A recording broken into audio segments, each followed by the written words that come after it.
Good afternoon बच्चों।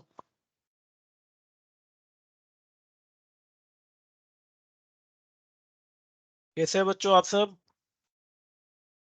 Good, sir. Good, sir. Studies going well? Yes, sir.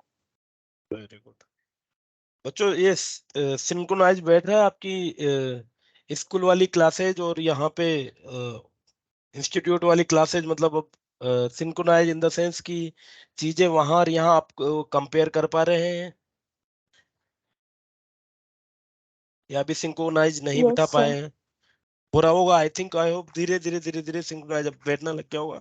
I think 50-60% session आपका यहाँ पे भी कंप्लीट हो चुका है और वहाँ पे भी कंप्लीट हो चुका है।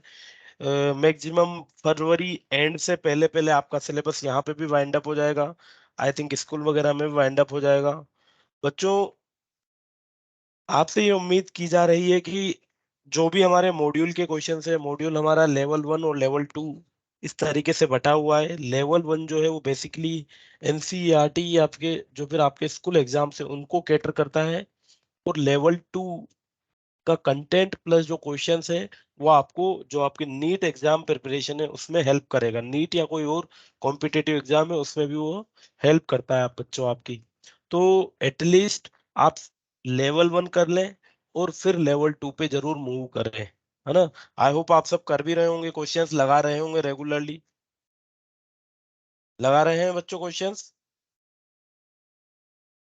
Yes, sir. Yes, sir. जी बच्चों, चलिए मैं अब से कोशिश करूंगा आपको कुछ ना कुछ मॉड्यूल के जो क्वेश्चन है वो एज ए असाइनमेंट दिया करूं। ठीक है? कोशिश करूंगा ये कि डेली आपको कुछ ना कुछ असाइनमेंट्स दिया जाए और वो आप मुझे करके दिखाएंगे। ठीक है ना बच्चों? चलिए, तो हम पढ़ रहे थे बच्चों मैकेनिकल प्रॉपर्टीज ऑफ सॉलिड। अभी तक हमने स्ट्रेस और स्ट्रेन के बारे में पढ़ा, और हुक्स लॉ जो स्ट्रेस और स्ट्रेन को क्या करता है, को रिलेट करता है। और जब स्ट्रेस और स्ट्रेन एक दूसरे के साथ को रिलेट करती हैं तो अलग अलग टाइप की, जैसे लॉन्गिट्यूडनल स्ट्रेस और लॉन्गिट्यूडनल स्ट्रेन है, वो आपस में कोरिलेट करती हैं। और जब मैं उनको इक्वल पुट करता हूं तो वहां पे कांस्टेंट ऑफ प्रोपोर्शनलिटी आता है जिसे हम यंग्स मॉडुलस कहते हैं। तो लॉन्गिट्यूडनल स्ट्रेस और स्ट्रेन को जब मैंने कोरिलेट किया तो मुझे यंग्स मॉडुलस ऑफ इलास्टिसिटी मिला बच्चों। फिर मैं बात करता हूं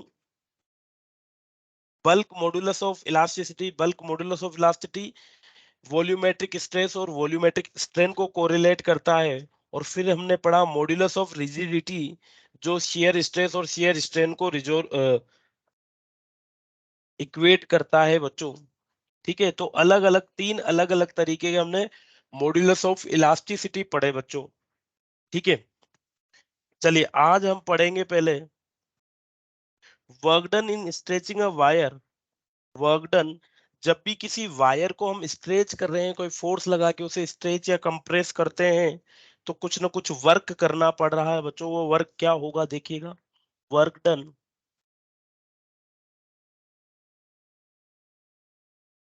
work done in stretching a wire. Work done in stretching a wire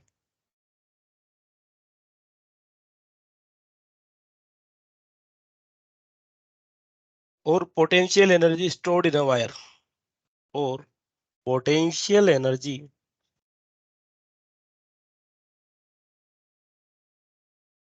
stored in a wire. बच्चों थोड़ा सा हम पीछे चलते हैं। हमने स्प्रिंग के बारे में बात करें तो जब किसी स्प्रिंग को कंप्रेस या स्ट्रेच किया था तो कुछ ना कुछ वर्क हमें करना पड़ा था। और ये जो वर्क किया, क्या हमने स्प्रिंग को कंप्रेस या स्ट्रेच करने में जो वर्क किया वो कंजर्वेटिव फोर्स के अगेंस्ट वर्क किया था बच्चों? Yes, sir. यस। और जब भी कंजर्वेटिव फोर्स के अगेंस्ट वर्क किया जाता है, whenever work is done against the conservative force field, वो work as a potential energy store हो जाता है। सिमिलरली यहाँ पे भी किसी वायर को मैं स्ट्रेच करता हूँ, कोई फोर्स लगा के किसी वायर को स्ट्रेच करता हूँ तो रिस्टोरिंग फोर्स डेवलप होता है। मतलब यहाँ पे भी क्या है, कंजर्वेटिव फोर्सेस है। मतलब कंजर्वेटिव फोर्स के अगेंस्ट यहाँ पे मैं वायर को स्ट्रेच करूंगा तो वो वर्क उसमें as a potential energy store हो जाएगा, उसे हम क्या कहेंगे, potential energy of stored in a wire. ठीक है बच्चों, तो एक समझते हैं हम। मान लीजिए ये एक एल लेंथ का वायर है जिसका क्रॉस सेक्शनल एरिया लेट से ए है।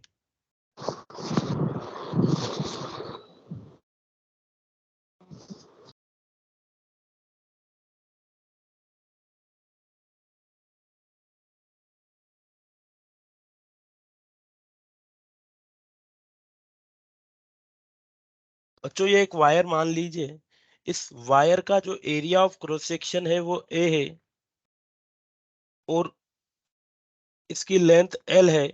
तो ए लेंथ और ए क्रॉस सेक्शन एरिया का एक वायर ले लिया। मान लेते हैं इसमें मैं कोई फोर्स एफ अप्लाई करता हूं बच्चों, इस एरिया पे कोई फोर्स एफ अप्लाई करता हूं, तो यहाँ इस फोर्स की वजह से कुछ ना कुछ एक्सटेंशन होगा बच्चों, यस और no? Yes, sir. Yes yes, sir. यहाँ पे इस फोर्स की वजह से कुछ ना कुछ एक्सटेंशन होगा। बच्चों अगर यहाँ पे मान लेते हैं कि वायर में कोई एक्स एक्सटेंशन है, अगर एक्स क्या है, x extension produced in wire है, तो क्या मैं लिख सकता हूं the force will be equals to Y into A upon L into x. जो फोर्स अप्लाई किया है उसकी value Y into A upon L into x के बराबर हो जाएगी बच्चों। हमने पढ़ा था कि डेल एक्सटेंशन अपॉन लेंथ ये क्या थी, strain is equals to F upon A Y होता था। तो वहीं से रीअरेंज करके मैंने इसे लिख लिया है कि अगर यहाँ पे वायर हमें कोई एक्सटेंशन एक्स मिलता है, तो इसका मतलब जो फोर्स अप्लाई किया हुआ है हमने वो वाई ए एक्स अपॉन एल के बराबर हो जाएगा।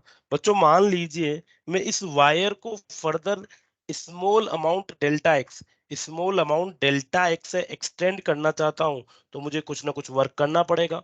और वो वर्क डन कितना होगा बच्चों, स्मॉल डिस्प्लेसमेंट डेल्टा एल के लिए जो वर्क डन होगा it will be equal to F dot d x. Yes और नो बच्चों? Yes, sir. यस। यस अब सर। मान लीजिए मुझे जीरो से डेल्टा एल एक्सटेंशन के लिए वर्क निकालना पड़ता है। जीरो से डेल्टा एल एक्सटेंशन के लिए वर्क निकालना है तो कितना हो जाएगा बच्चों, it will be equals to W is equals to integration zero to delta L. F की वैल्यू हो जाएगी बच्चों Y A L x delta x, और ये हो जाएगा बच्चों W will be equals to Y A L constant हो जाएगा बच्चों। बच्चों x का इंटीग्रेशन डेल्टा x के रेस्पेक्ट में कितना हो जाएगा, So x square by 2. X square by two, limit zero to delta L. So the work done will be equals to Y A L delta L का square upon two minus zero. Yes और no बच्चों?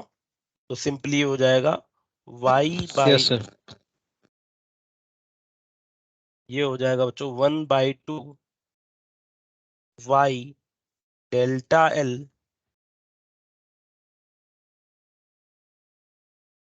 Into A upon L के बराबर हो जाएगा। ठीक है बच्चों, work done will be equals to 1/2 Y A upon L into delta L का स्क्वायर।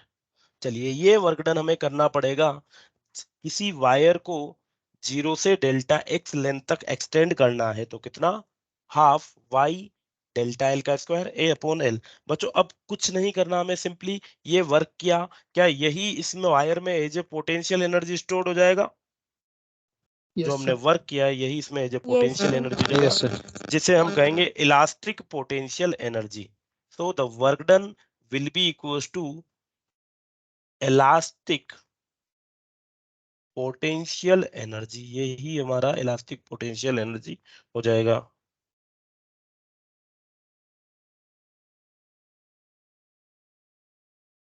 Elastic potential energy. बच्चों अब इसको लिखने के क्या क्या तरीके हो सकते हैं देखिएगा। इलास्टिक पोटेंशियल एनर्जी को हम और किन किन तरीके से लिख सकते हैं बच्चों, इसको ईपीई लिख देता हूं। सो या तो वर्क डन या elastic potential energy will be equals to, देखो बच्चों यहाँ पे अगर हम बात करें तो ये क्या हो जाएगा, देखो y को क्या लिखा जा सकता है, y को लिखा जा सकता है y is equals to F upon A divided by delta L upon L लिखा जाता है बच्चों।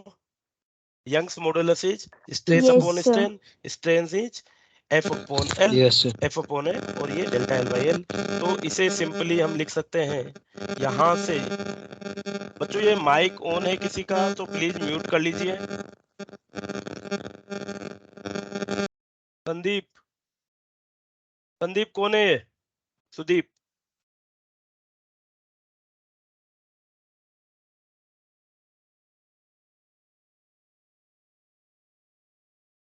सुदीप एक बार अनम्यूट करो बेटा आपको।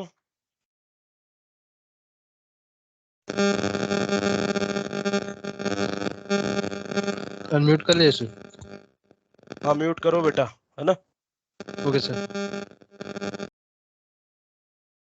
जी बच्चों, हम पढ़ रहे थे यंग्स मॉडुलस के बारे में। यंग्स मॉडुलस को हम लिखते थे F upon A divided by delta L upon L. और बच्चों यहां से हम y into A upon L, देखिएगा क्या हम इसे लिख सकते हैं। एक काम कीजिए, मैं इसको वापस से रीअरेंज कर देता हूं। तो ये हो जाएगा F into L A delta L. तो बच्चों y यहां से मैं क्या कर रहा हूं, a को और l को क्रॉस मल्टीप्लाई कर देता हूं। तो y a अपॉन एल जो मेरे पास यहाँ पे है y a अपॉन एल, क्या बच्चों इसे f डेल्टा एल लिखा जा सकता है? चलिए अब मैं Yes, इसको sir. रिप्लेस कर देता हूँ। यहाँ पे जो मुझे y a अपॉन एल मिला हुआ है इसको मैं रिप्लेस कर देता हूँ। ये जो पार्ट है y a upon L into delta L का स्क्वायर, अगर इसे f अपॉन डेल्टा एल से रिप्लेस कर दिया जाए तो ये हो जाएगा 1/2 f upon delta L into delta L का स्क्वायर। और जो इलास्टिक पोटेंशियल एनर्जी आ जाएगी हमारे पास, ये सिंपली आ जाएगी 1/2 एफ इंटू डेल्टा एल के बराबर। 1/2 force applied into extension produce के बराबर हमारी इलास्टिक पोटेंशियल एनर्जी आ जाएगी। तो बच्चों एक फॉर्म तो आ गई है, ठीक है। फर्दर अगर हम इसे रीअरेंज करते हैं तो क्या लिखा जा सकता है बच्चों, देखिएगा।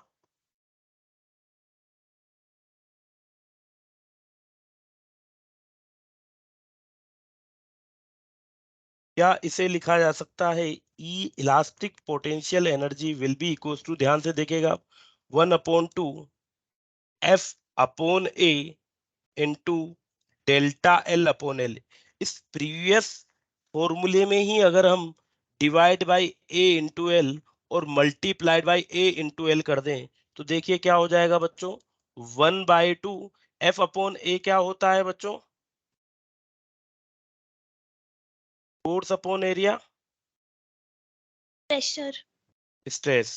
और delta L by L, delta L by L हो जाएगी स्ट्रेन, और ए इंटू एल हो जाएगा वॉल्यूम। तो बच्चों इलास्टिक पोटेंशियल एनर्जी एक तो हो गई half into force into extension, second हमें half into stress into strain into volume के बराबर हो जाएगा। ये सेकेंड फॉर्मूला हो जाएगा बच्चों। थर्ड अगर हम बात करें इलास्टिक पोटेंशियल एनर्जी के लिए बच्चों, तो देखो क्या लिखा जा सकता है, it will be equals to half into Y into strain का स्क्वायर इंटू वॉल्यूम। फर्दर इसे लिखा जा सकता है बच्चों हाफ इंटू स्ट्रेस इंटू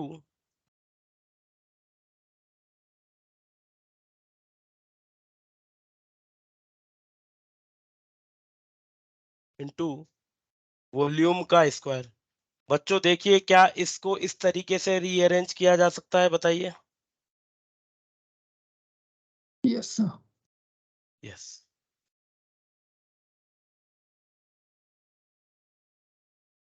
चलिए, यस सर। है ना। तो इसको हम चाहे तो स्ट्रेस और स्ट्रेन दोनों की फॉर्म में रख सकते हैं।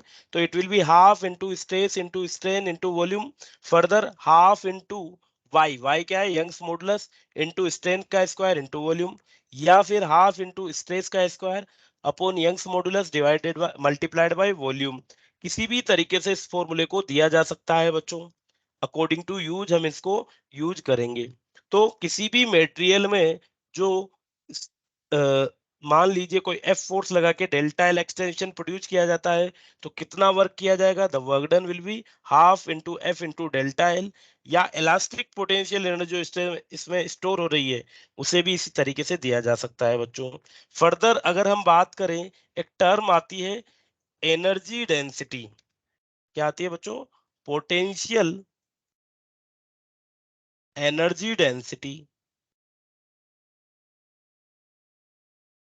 बच्चों एनर्जी डेंसिटी क्या हो जाएगी, एनर्जी पर यूनिट वॉल्यूम। तो बच्चों यहाँ पे अगर सिंपली में वॉल्यूम वाली टर्म को राइट से उठा के लेफ्ट में ले आऊं डिवाइड में, तो क्या ये potential energy per unit volume हो जाएगा बच्चों।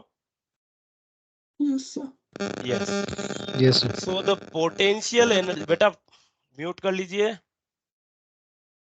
So the potential energy density will B potential energy upon volume. और यहां से जो पोटेंशियल एनर्जी डेंसिटी के लिए हमारे पास इक्वेशंस आ जाएंगी या फॉर्मूले आ जाएंगे, सिंपली तीनों आ जाएंगे, 1/2 stress into strain,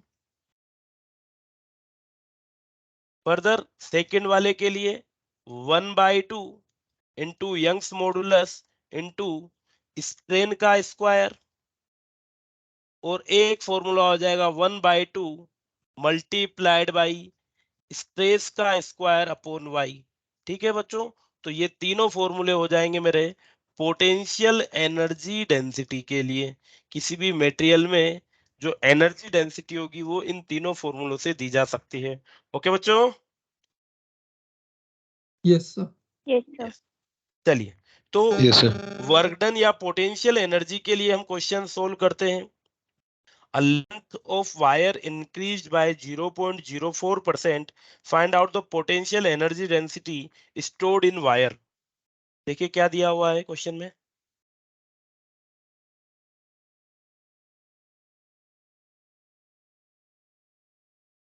Length of wire is increased by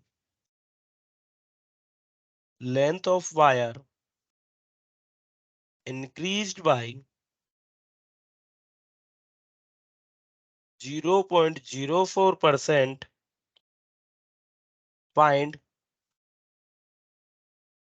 Find out potential energy density stored in wire. Potential energy stored in wire.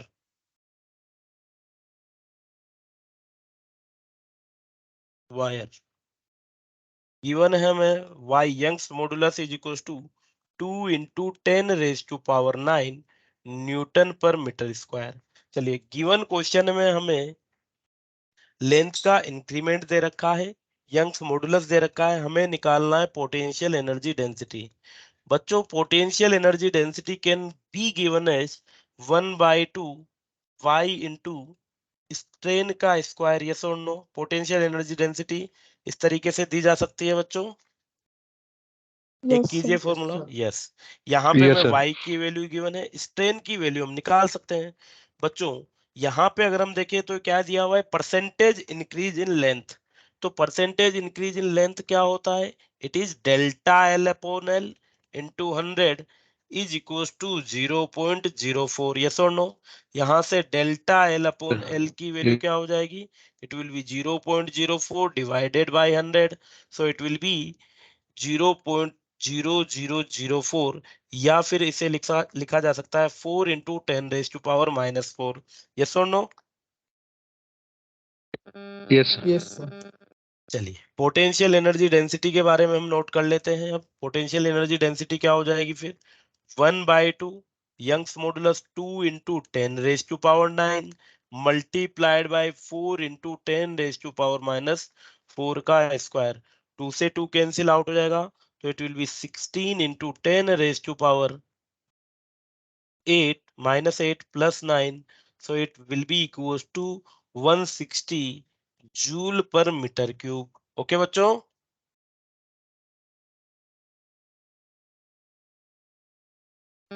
Yes, sir. Yes, sir. Yes. चलिए एक और क्वेश्चन देखिए बच्चों।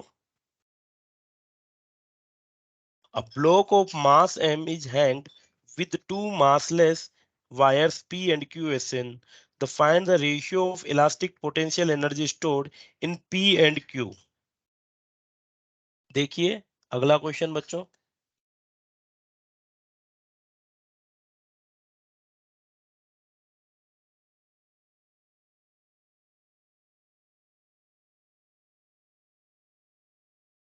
ये पहला वायर दिया हुआ है बच्चों,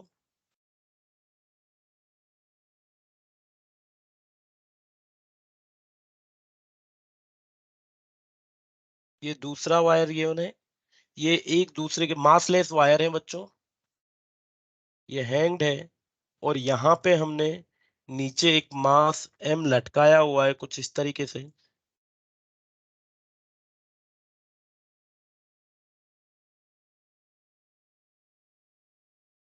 मास m लटकाया हुआ है, ये वायर p है, ये वायर q है।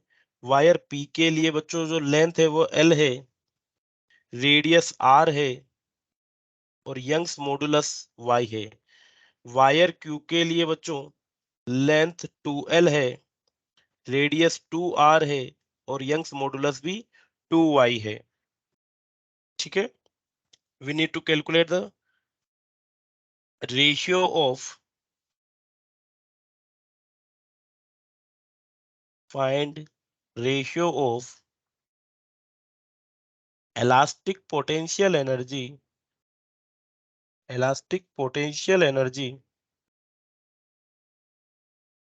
stored।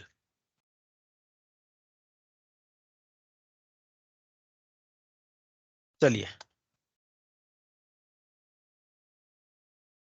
बच्चों, क्या होती है इलास्टिक पोटेंशियल एनर्जी?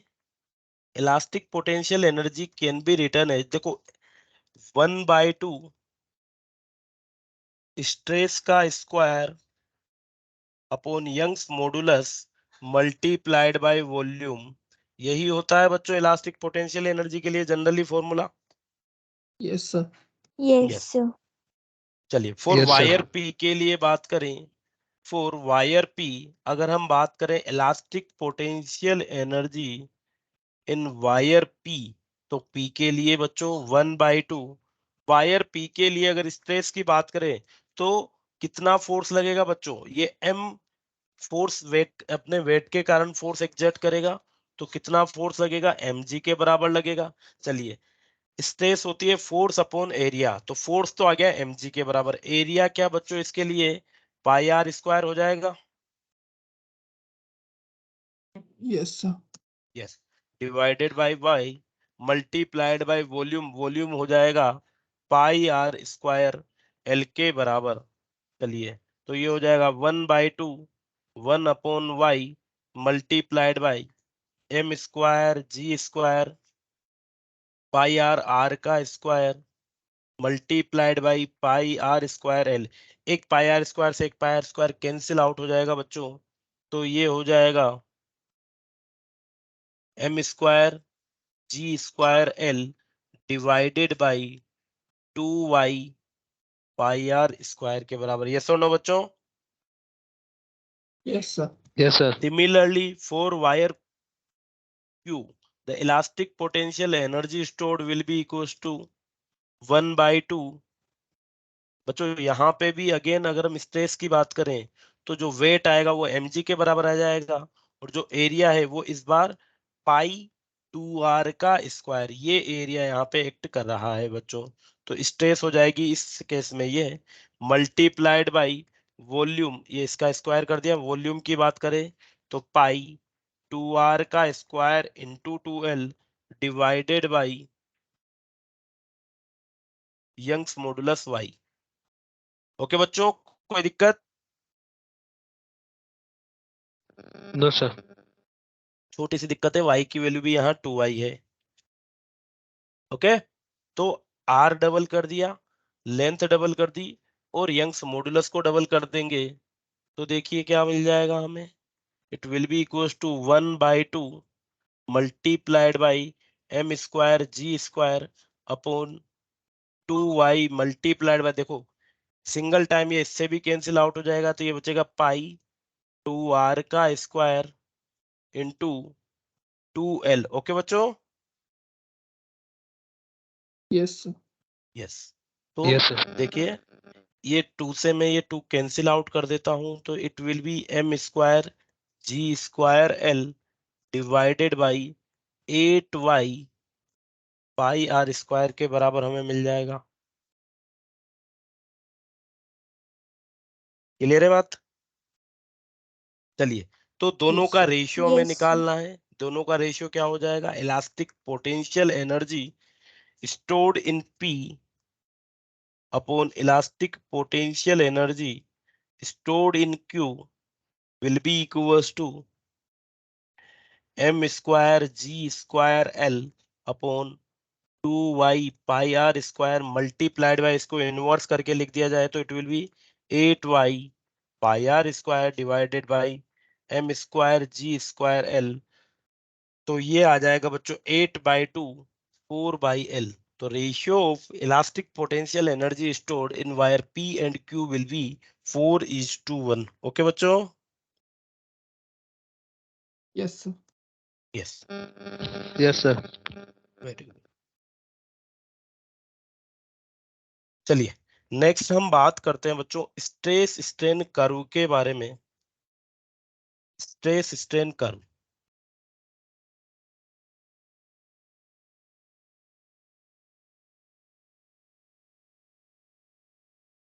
बच्चों हमने हुक्स लॉ के बारे में पढ़ा। हुक्स लॉ कहता था, हुक्स लॉ स्ट्रेस और स्ट्रेन को एक condition within the elastic limit, एक condition within the elastic limit stress is directly proportional to strain, ये बताता था। उसके आगे हम बात करें कि उसके बाद क्या होगा, इलास्टिक लिमिट के बाद क्या होगा, तो वो हम सीखेंगे किसके थ्रू, स्ट्रेस स्ट्रेन कर्व से। मान लीजिए ये ग्राफ बना दिया है मैंने स्ट्रेस और स्ट्रेन के में के बीच में, कुछ इस तरीके से, ध्यान से देखिएगा बच्चों, स्ट्रेस स्ट्रेन कर्व।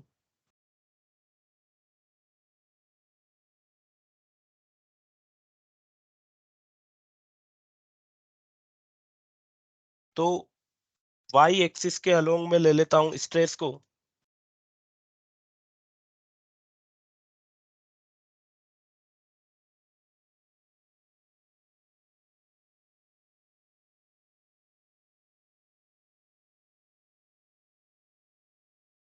स्ट्रेन। तो बच्चों देखिए किस तरीके से स्ट्रेस स्ट्रेन कर्व का बिहेवियर रहता है।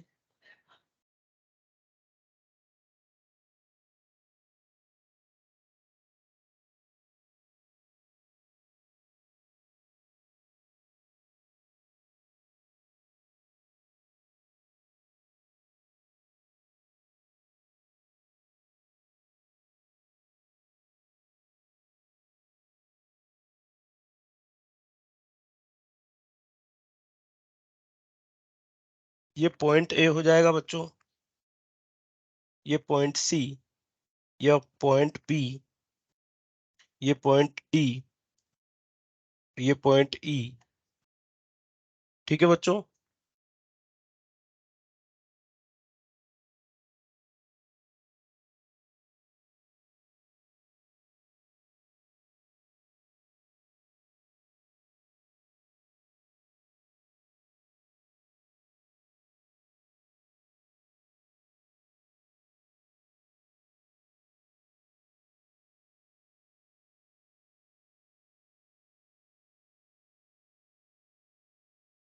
ये हो जाएगा अल्टीमेट स्ट्रेस, ये होगी yield stress.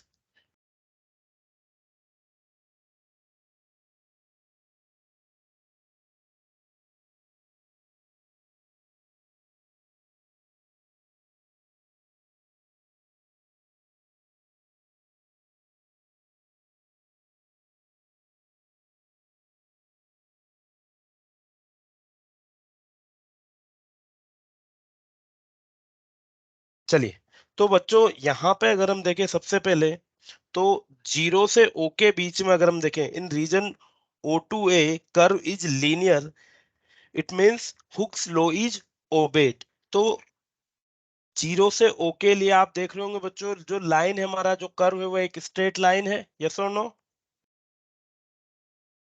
Yes, sir. Yes. So in region O to A curve is linear, और यहाँ पे क्या हो रहा है बच्चों, हुक्स लॉ फॉलो हो रहा है, हुक्स लॉ फॉलो कर रहा है कर्व। और यहाँ पे इस रीजन में अगर हुक्स लॉ फॉलो कर रहा है, तो ये अपने इलास्टिक बिहेवियर को रिप्रेजेंट कर रहा है। किस बिहेवियर को? इलास्टिक बिहेवियर को रिप्रेजेंट कर रहा है। ठीक है, in this region solid behave as elastic body. In this reason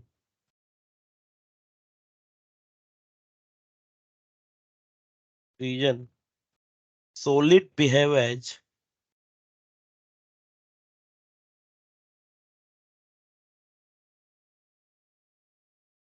elastic body. चलिए फर्दर आगे बढ़ते हैं बच्चों। बी से सी तक के लिए, बच्चों बी से सी तक के लिए अगर आप देखोगे, तो जो कर्व है अब प्रोपोर्शनलिटी को फॉलो नहीं करता है। कर्व यहाँ पे प्रोपोर्शनलिटी को फॉलो नहीं करता है, परंतु अभी भी ये क्या है, ये इलास्टिकली बिहेव कर रहा है। मतलब अगर ओ से ए के बीच में मैं कर्व को कहीं भी छोड़ता हूं, तो वापस अपनी ओरिजिनल शेप गेन कर लेगा, और ओ से ए के बीच में ये प्रोपोर्शनलिटी भी फॉलो करेगा। बी से सी के बीच में अगेन ये प्रोपोर्शनलिटी को ब्रेक कर देता है, हुक्स लॉ फॉलो नहीं होगा।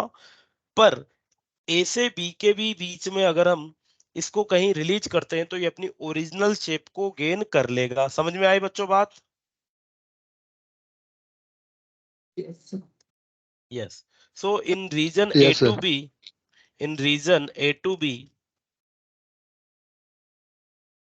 इन region A to B, stress strain are not proportional. Stress and strain are not proportional.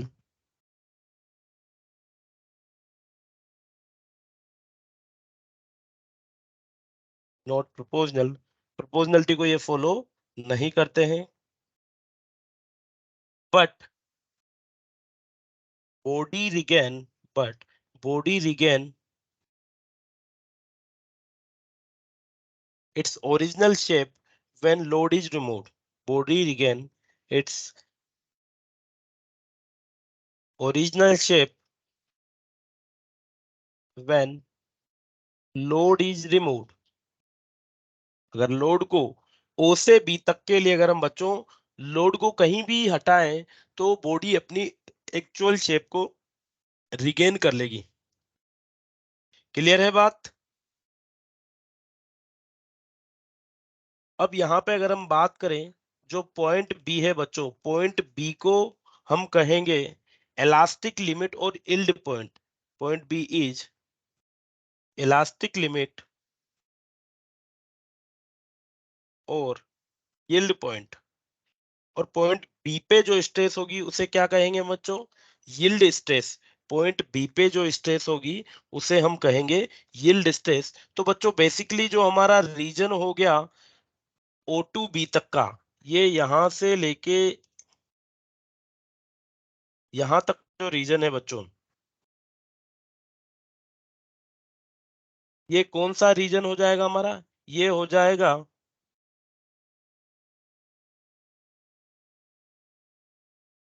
Elastic reason. इसे हम कहेंगे इलास्टिक रीजन। मतलब इलास्टिक रीजन क्यों कहा जा रहा है? कि ओ से बी तक के लिए अगर रोड को रिमूव किया जाए, तो ये अपना एक्चुअल शेप साइज रिगेन कर लेगा, इसीलिए इलास्टिक रीजन कहते हैं। अब पॉइंट बी के बाद में अगर हम फर्दर स्ट्रेस को बढ़ाते हैं, पॉइंट बी के बाद फर्दर स्ट्रेस को बढ़ाते हैं, तो पॉइंट सी तक बच्चों, बी से सी तक, सी एक ऐसा पॉइंट आ गया जिसपे अगर हम लोड को रिमूव करेंगे, पॉइंट बी से सी तक फर्दर अगर हम स्ट्रेस को इंक्रीज करते हैं, तो बॉडी अब वापस अपने ओरिजिनल शेप को गेन नहीं करेगी और कुछ ना कुछ, ये डॉटेड लाइन दिख रही है आपको, इसे क्या कहेंगे, ये एक तरीके से कुछ ना कुछ परमानेंट सेट यहाँ पे आ जाएगा बच्चों। ठीक है, मतलब बॉडी पॉइंट बी के बाद भी अगर हम स्ट्रेस को बढ़ाते हैं तो यहाँ पे परमानेंट सेट आ जाएगा, और अगर हम स्ट्रेस को रिमूव करते हैं तो अब बॉडी अपनी ओरिजिनल शेप को गेन नहीं करेगी और कुछ न कुछ परमानेंट डिफॉर्मेशन या परमानेंट सेट यहाँ पे डेवलप हो जाएगा। ओके बच्चों, permanent shape. Okay, Yes, sir. yes. So in region, So ये point B होना चाहिए ना? कहाँ पे बेटा? So point B, yes, E. yes, point B. Okay बेटा, in region from B to D, in region from B to D, when load is removed,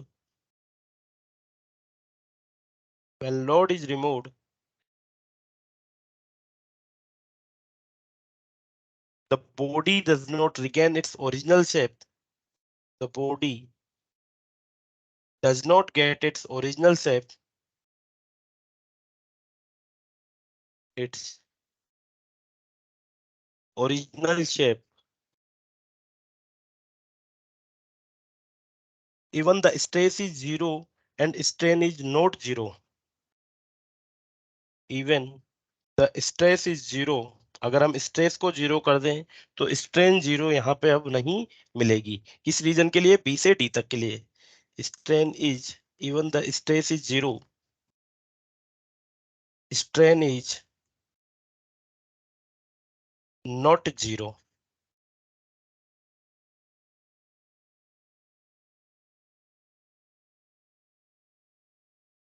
चलिए point D की बात करें तो point D correspond to tensile strength. Beyond this point additional stress strain is produced by even a reduced applied force and fracture occur at point D। बच्चों point D और ई पे देखें हम तो पॉइंट डी के बाद अगर मैं फर्दर स्ट्रेस को ना भी बढ़ाऊं, पॉइंट डी के बाद आप देख रहे हो, पॉइंट डी के बाद अगर मैंने स्ट्रेस को नहीं भी बढ़ाया तो भी यहाँ पे स्ट्रेन इंक्रीज हो रही है। यस और no? Yes, sir. Yes, sir. Yes. और पॉइंट डी क्या होता है बच्चों? पॉइंट डी होता है fracture point.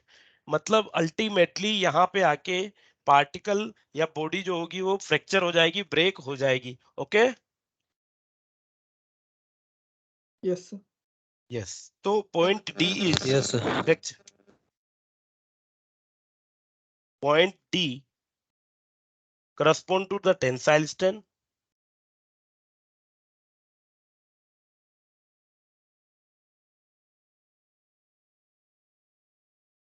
to the tensile strength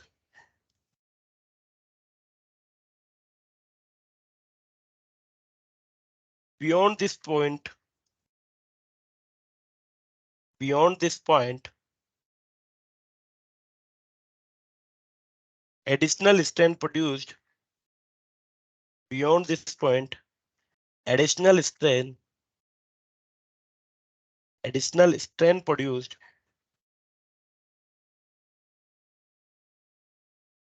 by even a reduced applied force,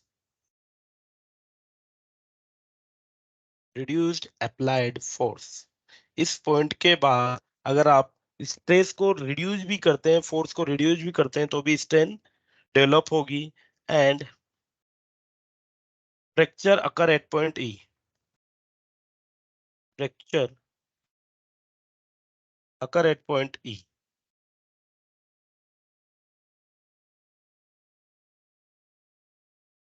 तो बच्चों यहाँ पे हमने देखा कि पॉइंट ओ से ए तक, ओ से ए तक प्रोपोर्शनलिटी लिमिट होती है, stress directly proportional to strain होता है। ओ से बी तक के लिए बात करते हैं तो ये हमारी इलास्टिक लिमिट होती है, इलास्टिक रीजन या इलास्टिक लिमिट भी हम इसे बोलते हैं। पॉइंट बी पे जो स्ट्रेस होती है इसे इलास्टिक लिमिट या यील्ड पॉइंट भी बोलते हैं। इस पॉइंट तक बी तक के लिए क्या अलाउड है, हमें जितनी हम स्ट्रेस लगाएंगे उसके अकॉर्डिंग में स्ट्रेन मिल जाएगी, और जैसे ही स्ट्रेस रिमूव करेंगे पार्टिकल या बॉडी अपने ओरिजिनल शेप साइज को गेन कर लेगी। पॉइंट सी के बाद वो परमानेंटली डिफॉर्म होना चालू हो जाती है। ठीक है, पॉइंट सी तक भी बच्चों ये कुछ ना कुछ परमानेंट सेट आ जाएगा। इसके बाद यहाँ पे हम थोड़ा सा स्लाइटली स्ट्रेस इंक्रीज करेंगे तो लार्ज स्ट्रेन हमें मिलने वाला है। ठीक है, डी पॉइंट की बात करें तो डी पॉइंट हमारा टेंसाइल स्ट्रेंथ हो जाएगा, टेंसाइल लिमिट हो जाएगी। इस पॉइंट के बाद अगर हम स्ट्रेस ना भी बढ़ाए तो भी हमारी स्ट्रेन डेवलप होगी और अल्टीमेटली ई पॉइंट पे ब्रेक हो जाता है। बच्चों यहाँ पे हम इसे दो पार्ट में डिवाइड कर देते हैं, ओ से बी तक इलास्टिक रीजन, और बी टू ई के लिए अगर हम बात करें, बी टू ई के लिए हो जाता है हमारा प्लास्टिक रीजन। ओके बच्चों, ये हमारा हो जाएगा plastic region, O to B elastic और B to E plastic region. ठीक है, if plastic Yes. Region is larger Yes, sir. Then material will be ductile. किसी मटेरियल के लिए, देखो बच्चों अब हम अलग अलग मटेरियल के लिए स्ट्रेस स्ट्रेन कर्व को बनाएंगे, तो किसी मटेरियल के लिए अगर प्लास्टिक रीजन बड़ा है तो वो डक्टाइल हो जाएगा और प्लास्टिक रीजन छोटा है तो वो ब्रिटल हो जाएगा। If plastic region is large, if plastic region is large then material will be ductile, then material will be ductile. Further, if plastic region, if plastic region is small,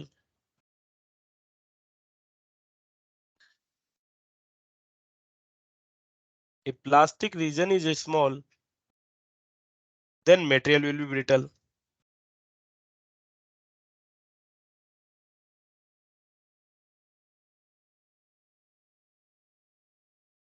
बच्चों अगर मैं कहूं कि among iron and let's say glass, दोनों में से कौन सा डक्टाइल है और कौन सा ब्रिटल है, क्या बताएंगे आप?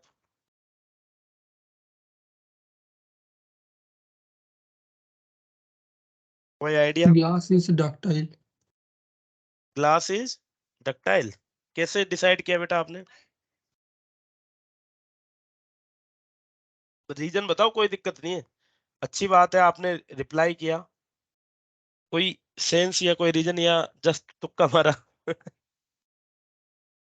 तुक्का मारा हो तो वैसे बता दो। ग्लास जल्दी टूट जाता है। ग्लास जल्दी टूट जाता है, यस बेटा। तो ये प्रॉपर्टी देखो, जो जल्दी टूट जाता है, यहाँ पे अगर हम देखें कि पॉइंट लेंथ की बात करें, जिसके लिए जो मटेरियल या जिस मटेरियल के लिए प्लास्टिक रीजन की लेंथ कम होगी, इसका मतलब वो जल्दी टूट रहा है। जिस मटेरियल या ग्लास के लिए बात करें तो ग्लास जल्दी टूट जाता है ना, तो ग्लास जल्दी टूट रहा है, इसका मतलब इसका जो प्लास्टिक रीजन है ये छोटा है as compare to iron. Iron को कितने खींचते जाओ वो खिसता जाएगा, तो plastic region is larger for iron than glass. Okay, okay sir. Although ये सारी की सारी चीजें अब क्या होती हैं, कुछ फैक्टर्स पे डिपेंड करती है बच्चों। जो इलास्टिसिटी होती है वो कुछ फैक्टर्स पे डिपेंड करती है, उन फैक्टर्स को हम पढ़ेंगे। चलिए इसके अलावा हम बात कर रहे हैं, for some material elastic region is very large and the material does not obey Hooke's law over the most of the region. देखो बच्चों, कुछ ऑब्जेक्ट जो होते हैं उनके लिए जो इलास्टिक रीजन है वो बहुत बड़ा होता है, और एक सेकेंड, उनके लिए जो ग्राफ हो जाएगा वो कुछ इस तरीके से हो जाएगा। ऐसे मटेरियल जिनके लिए इलास्टिक रीजन बहुत बड़ा होता है, वहां पे हुक्स लॉ बहुत स्मॉल पार्ट में होता है, तो उनका जो ग्राफ होता है वो कुछ इस तरीके से देखने को मिलेगा बच्चों, stress strain curve. stress, strain or material or some material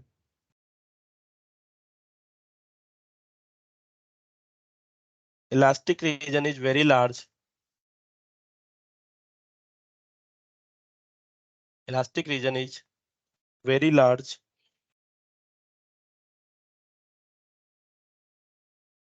बच्चों डायरेक्ट कभी कभार एमसीक्यू पूछ लिया जाता है एग्जाम्पल के लिए या फिर कर्व के लिए भी.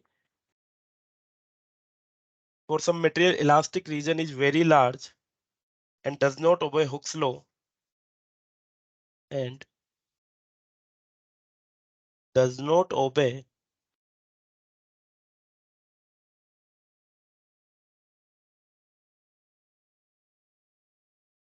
Hooke's law over most of the region.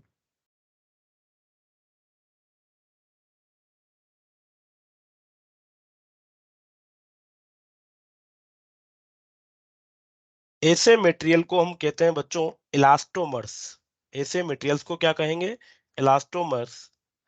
These materials are elastomers. बच्चों एग्जाम्पल क्या हो जाएंगे ऐसे मटेरियल्स के लिए? टिश्यू ऑफ एरोटा और rubber. Tissue of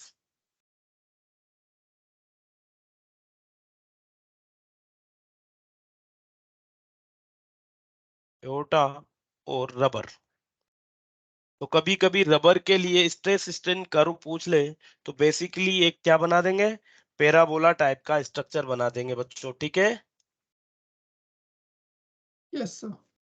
yes, Yes, sir. Very good.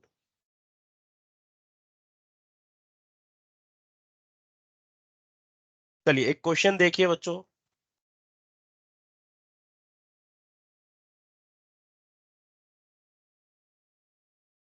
दो मटेरियल के लिए हमें ग्राफ दिया हुआ है कुछ इस तरीके से.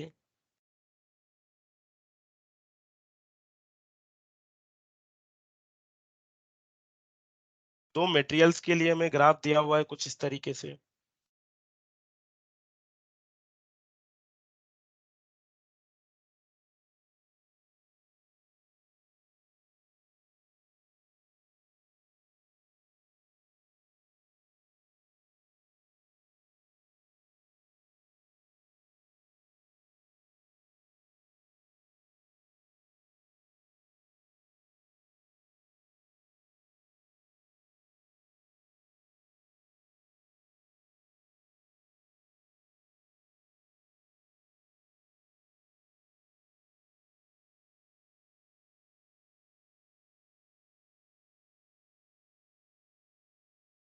बच्चों ये पॉइंट ई है, इसका मतलब ये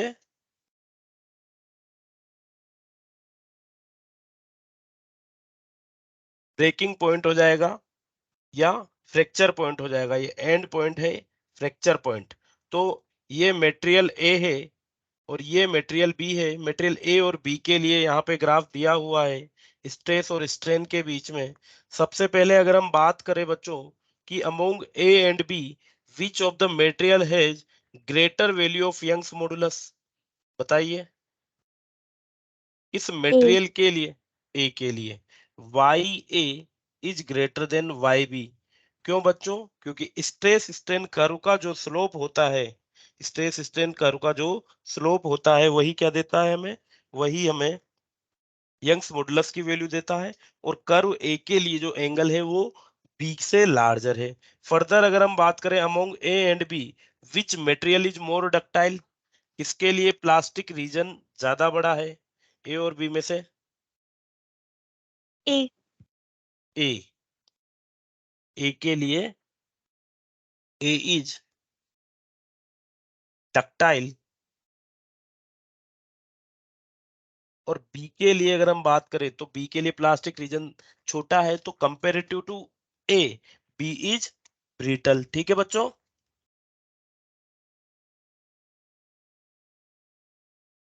Yes, sir. Yes, it has large plastic region और B has a small plastic region.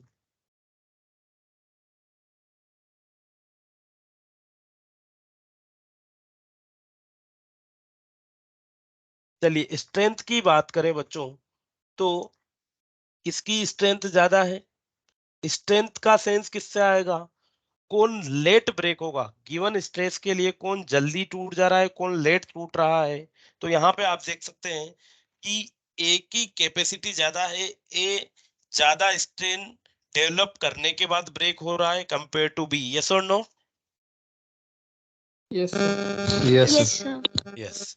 So the strength of A is greater than B. Strength of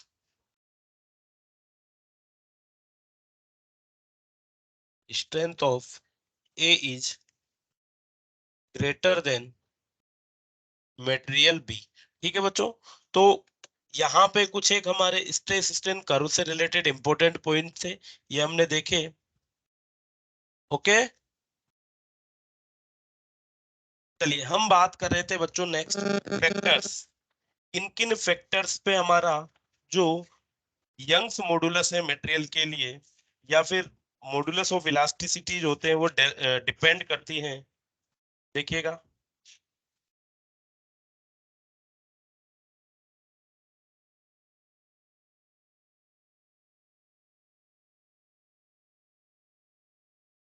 factors affecting elasticity.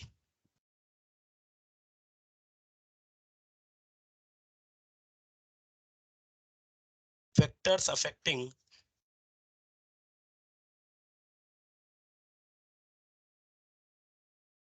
Affecting elasticity. बच्चों सबसे पहला factor है हमारे पास temperature, effect of temperature. Although हम बात कर चुके हैं, आई थिंक पहले हमने भी लिख चुके हैं फैक्टर्स पे इलास्टिसिटी किन किन फैक्टर्स पे डिपेंड कर रखी है। हमने फैक्टर्स के नेम किए थे बच्चों, यस और नो? Yes, sir. यस। देखिए,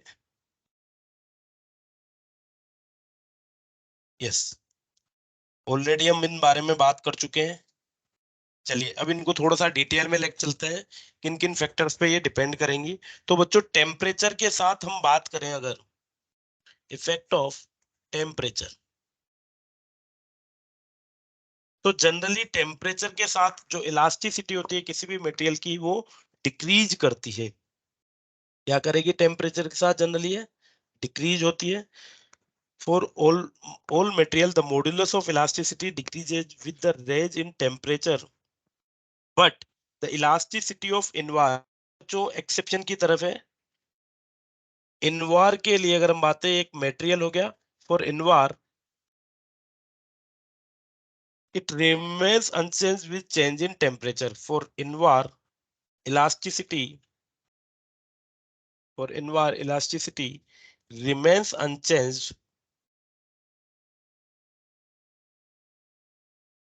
unchanged with temperature. क्लियर है बच्चों? चलिए सेकंड फैक्टर की बात करें, impurities.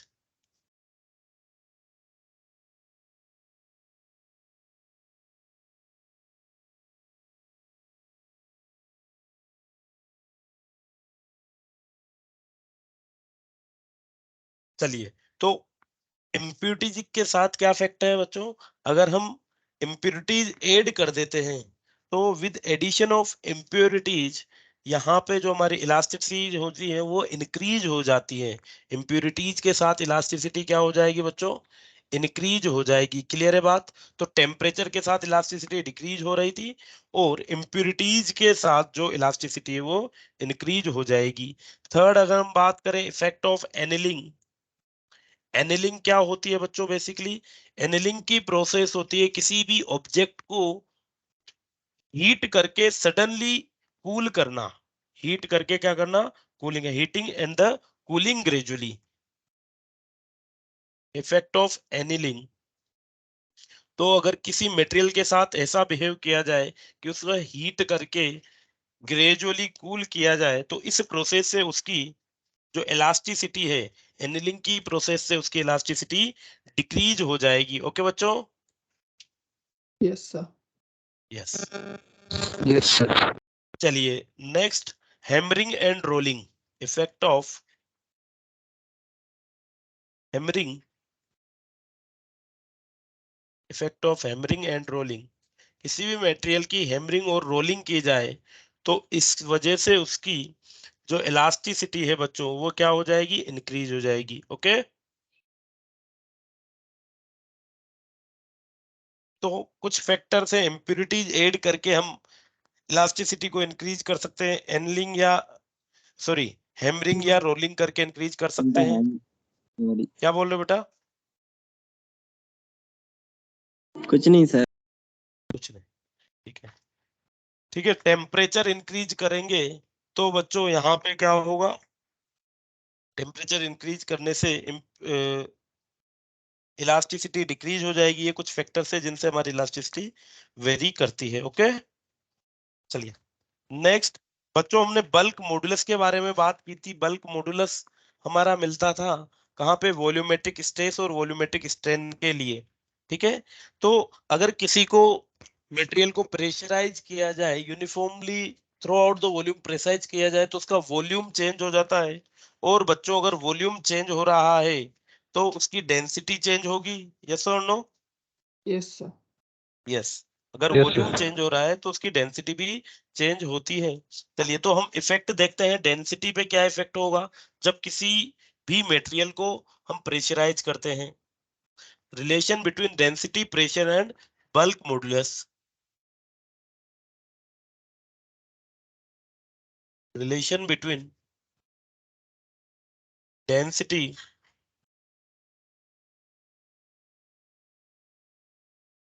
Pressure and bulk modulus. चलिए बच्चों, अगर हम बात करें तो बल्क मॉडुलस हमने क्या पढ़ा था, bulk modulus is delta P. Delta P क्या है, volumetric stress. It is volumetric stress upon volumetric strain.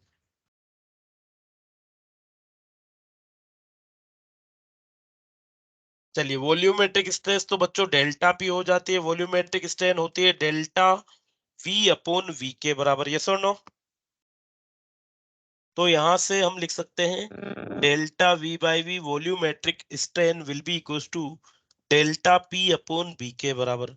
बच्चों अब किसी भी मटेरियल के लिए अगर हम बात करें तो rho into V, mass equal to volume into density होता है। किसी भी मटेरियल का जब उसको कंप्रेस किया जाए या एक्सपेंड करवाया जाए तो इस पूरी की पूरी प्रोसेस में जो उसका मास होता है वो through out the process constant होता है बच्चों। मास हमेशा कांस्टेंट होता है। यस और नो? यस। Yes, चलिए अब अगर हम sir. इसको क्या इस तरीके से लिख सकते हैं, rho delta V plus V delta rho. इस तरीके से मैंने इसे पार्शियली डिफरेंशिएट कर देता है, डिफरेंशिएट कर दिया है बच्चों। तो क्या हो जाएगा, ये rho delta V plus V delta rho is equal to 0। इसको रीअरेंज करेंगे तो क्या हो जाएगा, rho delta V is equal to minus V delta rho, और यहां से आ जाएगा delta V upon V is equal to या minus delta V upon V equal to delta rho upon rho के बराबर हो जाएगा बच्चों।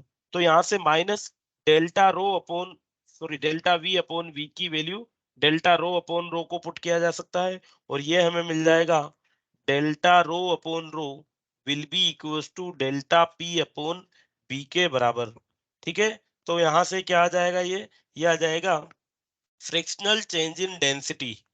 ठीक है, fractional change in density will be equal to delta P upon B. Okay बच्चों, या फिर इसे लिखा जा सकता है कि delta rho is equal to rho into delta P upon B. Yes और नो बच्चों? तो किसी भी मटेरियल के लिए अगर हमें बल्क मॉडुलस दे दिया जाए और प्रेशर दे दिया जाए जिससे उस मटेरियल को कंप्रेस किया गया है, तो क्या उसकी डेंसिटी के लिए चेंज हम निकाल सकते हैं बच्चों इस फॉर्मूले से?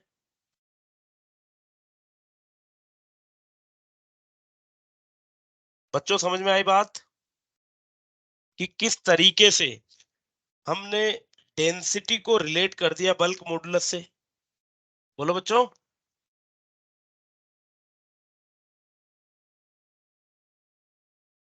Yes, sir. चलिए ठीक है बच्चों, कल कंटिन्यू करेंगे, चैप्टर की कुछ चीजें और बाकी हैं। ओके, चलिए, thank you. Thank you, Thank you, sir. sir. Thank you, thank you.